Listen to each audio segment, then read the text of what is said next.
Hi friends, ஒரு குட்டி Ugadi vlog பார்ப்போமா? ஸோ இன்றைக்கி உகாதி செலிப்ரேட் பண்ணுற எல்லாருக்கும் ஹாப்பி உகாதி. ஸோ நேற்றே செலிப்ரேட் பண்ண எல்லாருக்கும் ஹாப்பி உகாதி. ஸோ நாங்கள் வந்து எப்போவுமே கோயிலுக்கு போய் தான் உகாதி ஸ்டார்ட் பண்ணுவோம். ஸோ அதே மாதிரி முன்னாடி நாள் நைட்டு கோயிலுக்கு போயிட்டு வந்துட்டு நெக்ஸ்ட் டே வந்து கறியெல்லாம் எடுத்து சமைச்சாச்சு. ஸோ எங்கள் ஊரில் உகாதி எப்படி செலிப்ரேட் பண்ணுவோன்னா, மஞ்சள் தண்ணி ஊற்றி கலர் பூசி அப்படி தான் செலிப்ரேட் பண்ணுவோம். இந்த முறை வச்சு தான் இதெல்லாம் பண்ணுவாங்க. ஸோ அதுக்கப்புறம் ஃபஸ்ட்டெல்லாம் ட்ரெடிஷன் வந்து மஞ்சள் தண்ணி ஊற்றி விளையாடுறதா. இப்போ ரீசெண்ட் டேஸாக தான் இந்த கலர் பூசி விளையாடுறதுலாம் வந்துச்சு.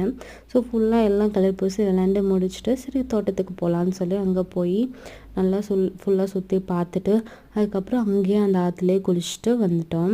ஸோ இந்த குட்டி குட்டி தொட்டாச்சினிங்கி கூடலாம் விளையாண்டுட்டு இது மட்டும்தான் எங்கள் என்டர்டைன்மெண்ட் நினச்சிட்டு வந்தோம். பட் நடுவில் இந்த குட்டி ஆடு வந்து அப்பப்போ தாண்டி தாண்டி போயிட்டு இருந்துச்சு.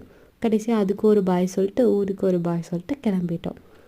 லாஸ்ட் வீடியோவில் கேட்டிருந்தேன் இல்லையா, இது வந்து சாமந்தி பூ சீக்கிரமாக பூ மலர்றதுக்காக தான் லைட்லாம் போட்டு வச்சுருக்காங்க. ஸோ இன்னொருத்தர் வந்து ட்ராகன் ஃப்ரூட்டான்னு கேட்டிருந்தாங்க. மேபி அதுக்கும் இப்படி தான் பண்ணுறாங்களான்னு எனக்கு தெரியல. பட் இந்த சைடு வந்து சாமந்தி பூ தான் மோஸ்ட் ஆஃப் த ஹார்வெஸ்டிங் ராயக்கோட்டையில். ஸோ இது வந்து பெங்களூர் டு தருமபுரி போகிற ரோட்டில் வந்து இந்த கோயில் இருக்குது பைபாஸில். ஸோ இதை பற்றின ரீசன்ட் டேஸ் வந்து நியூஸில் நிறையா பார்த்துருப்பீங்க. பார்த்தவங்க தெரிஞ்சவங்க என்னென்னு கமெண்ட் பண்ணுங்கள், தெரியாதவங்க தெரிஞ்சுப்பாங்க. ஸோ வீடியோ லென்த்தாக போகிறதுனால நான் எதுவும் சொல்லலை. ஸோ உங்கள் உகாதி எப்படி போச்சுன்னு கண்டிப்பாக கமெண்ட் பண்ணுங்கள். Bye friends.